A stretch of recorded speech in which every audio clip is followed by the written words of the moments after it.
ఇర్మియా 3వ అధ్యాయము 11 నుండి 13 చదువుకుందాం. కాగా విశ్వాసఘాతకురాలకు యూదా కంటే ద్రోహిణియగు ఇశ్రాయేలు తాను నిర్దోషిని అని రుజువు పరచుకొని ఉన్నది. నీవు వెళ్ళి ఉత్తర దిక్కున ఈ మాటలు ప్రకటింపుము. ద్రోహిణివగు ఇశ్రాయేలు, తిరిగి రమ్ము, ఇదే యెహోవా వాక్కు.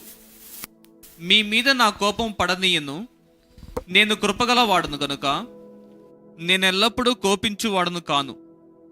ఇదే యెహోవా వాక్కు.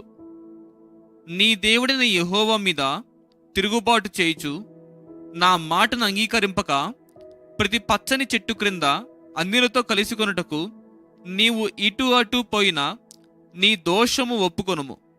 ఇదే యెహోవా వాక్కు. ఇదే యెహోవా వాక్కు. ఇర్మియా చూసినట్లయితే ఇర్మియాకి ఒక పేరు పెట్టబడింది. ఏంటిదంటే హీఈస్ అ వీపింగ్ ప్రాఫిట్. అంటే ఒక ఏడ్చుచు దేవుని వాక్యాన్ని అందింపజేసే ప్రవక్త. ఆయన జీవించినంత కాలం ఎప్పుడు చూసిన కష్టాలు, కన్నీళ్ళు, దుఃఖము, తిరుగుబాటే చూశాడు ఆయన జీవితంలో. అంటే ఇశ్రాయేలు, యూదా దేవునికి తిరగబట్టము చాలా చాలా ఎదుర్కొన్నాడు. వాళ్ళందరినీ ఖండించడానికి, గద్దించడానికి దేవుడు అనేకసార్లు ఇర్మియాని వాడుకున్నాడు. ఈ సందర్భంలో చూసినట్లయితే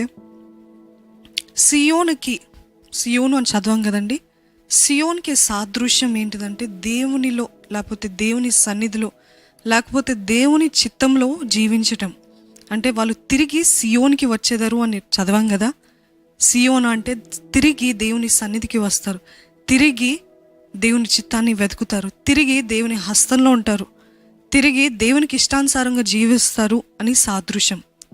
ఈరోజు మనము సియోన్లో ఉన్నామా, లేకపోతే వెనక జారిపోయిన స్థితిలో ఉన్నామా, వెనక తిరిగిపోయిన స్థితిలో ఉన్నామా గమనించుకుందాం. ఒక బ్యాక్ స్లైడర్కి అంటే వెనక జారిపోయిన స్థితి, లేకపోతే వెనక జారిపోయిన ఒక వ్యక్తి యొక్క లక్షణాలు ఏంటో మనం ఈరోజు గమనిద్దామండి. మొదటిగా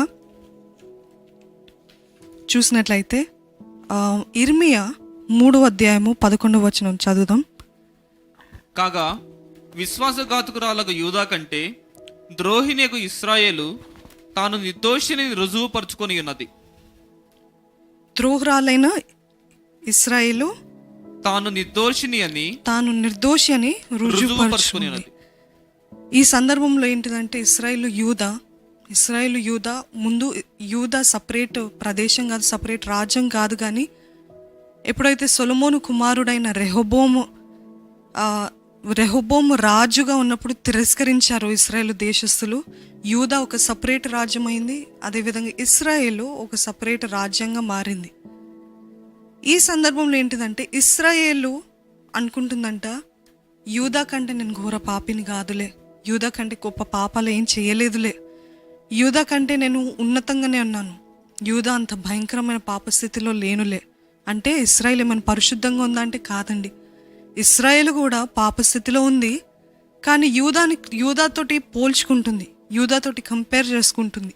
ఏంటిదంటే I'm not as bad as them.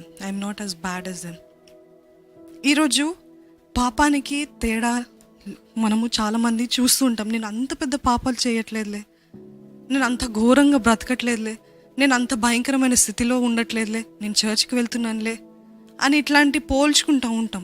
మనం పోల్చుకున్నంత వరకు ఎప్పుడు చూసినా మనకంటే నీచమైన స్థితిలో ఉన్నవారే మనకు కనిపిస్తూ ఉంటారు. అంటే మనకంటే నీచంగా, అంటే ఘోరమైన పాపాలు చేస్తూ, ఘోరమైన తప్పులు చేస్తున్న వారే కనిపిస్తూ ఉంటారు మనం చూసినంత వరకు అలాగ పోల్చుకుంటూ ఉంటే. ఈరోజు పాపానికి చిన్న పాపము, పెద్ద పాపము అని వ్యత్యాసం లేదండి. దేవుడు చూస్తే ఒకటే విధంగా చూస్తాడు. పాపమే కదా. ఈరోజు పోల్చుకుంటున్నామా? ఈరోజు ఎవరినో చూసి నేను అంత ఘోర స్థితిలో లేనులే, నేను అంత అపరిశుద్ధంగా లేనులే, నేను అవన్నీ ఏం చేయలేనులేమో, వీరు మరీ విపరీతం అయిపోయారులే అని పోల్చుకుంటున్నారా? అయితే మనం దిగజారిపోయామేమో. పరీక్షించుకోండి. ఆయన వ్యభిచారం చేస్తున్నాడు, ఆయన అంత ఘోరంగా పాపం చేస్తున్నాడు, ఆయన వ్యభిచారం చేస్తున్నాడు, పర్లేదు.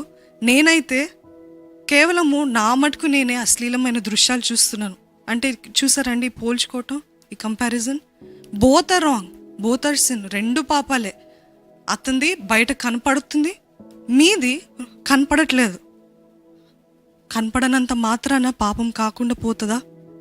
కనపడనంత మాత్రాన అది దేవునికి ఇష్టంగా మారుతుందా? దేవుడు అంటున్నాడు, వై డు యూ కంపేర్? ఎందుకు పోల్చు? నిర్దోషి అని ఎందుకు రుజువుపరుచుకుంటున్నావు?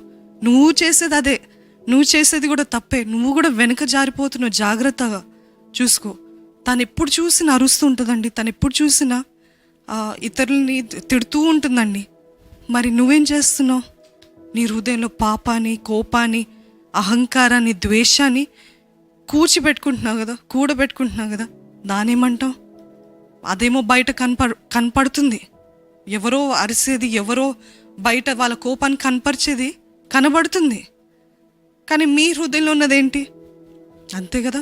దేవుడికి మొట్టమొదట ముఖ్యమైనది హృదయమే కదా. మనము బయట యాక్షన్స్లో చేస్తామా లేదా క్రియలో చేస్తామా అని చూడడు, కానీ నీ హృదయం ఎలాగుంది అంటే వెనక్కి తిరిగిన వారు, అంటే వెనక్కి తీసివేయబడిన వారు, బ్యాక్ స్లైడర్స్ ఫస్ట్ క్యారెక్టర్ ఏంటిదంటే, ఫస్ట్ మొదటి లక్షణం ఏంటిదంటే నిర్దోషులను నిరూపించుకుంటూ ఉంటారంట, రుజువుపరుచుకుంటూ ఉంటారు. ఎవరికి రుజువుపరుచుకుంటున్నామండి? Whom are we proving to? మనము దేవుని ఎదుట ఇప్పుడు నిలబడ్డామనుకోండి, దేవుడు మనము తప్ప, దేవుడు నువ్వు లేకపోతే దేవుడు మీరు తప్ప, మీరు ఎవరితోటైతే పోల్చుకుంటున్నారో వాళ్ళు ఉంటారనుకుంటున్నారా? వాళ్ళు ఉంటారా దేవుని ఆయన సింహాసనం ముందు? ఆయన లెక్కలు అడిగే రోజున, ఆయన తీర్పు తీర్చే రోజున నువ్వు దేవుడు తప్ప ఇంకెవరైనా ఉంటారా? ఈరోజు కంపేర్ చేసుకుంటున్నాం, ఈరోజు పోల్చుకుంటున్నామేమో, వీళ్ళకంటే నేను మరీ అంత ఘోర పాపిని కాదేమో అని. But one day will come wear only you and God and only you have to give an account.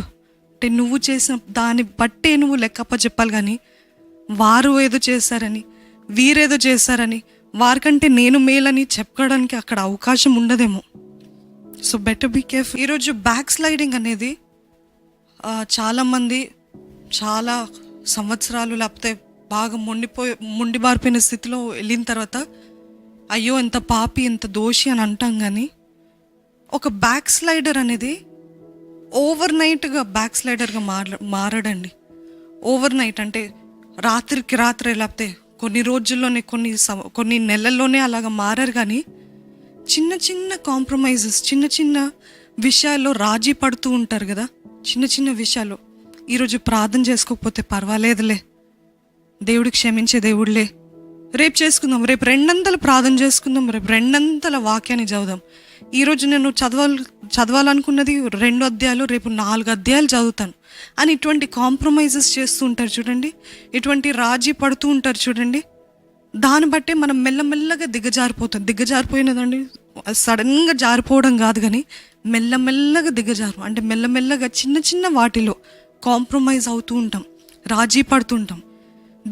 దేవుని స్వరం మీకు వినిపిస్తూ ఉంటుంది, దేవుని పరిశుద్ధాత్మ మిమ్మల్ని ప్రేరేపిస్తూ ఉంటాడు, ఇలాగ చేయకూడదు, ఇలాగ చెయ్యి, అలాగ చెయ్యి అని చెప్తున్నప్పుడు మనం ఏంటంటే అది అలవాటు అయిపోతుందో లేకపోతే అది నిర్లక్ష్యపరుస్తామేమో. కానీ మెల్లగా ఏంటంటే మనము అనుకుందే, మనం ఊహించుకుందే, మనం జరిగించాల్సింది అనుకుందే జరిగిస్తూ ఉంటాం.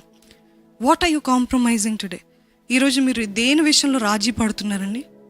బ్యాక్ స్లైడర్స్ ఫస్ట్ క్వాలిటీ ఏంటిదంటే నిర్దోషం నిరూపించుకోవడము. ఇంకోటి ఏంటిదంటే రాజీ పడుతూ ఉంటారు, అన్ని విషయాల్లో రాజీ పడుతూ ఉంటారు.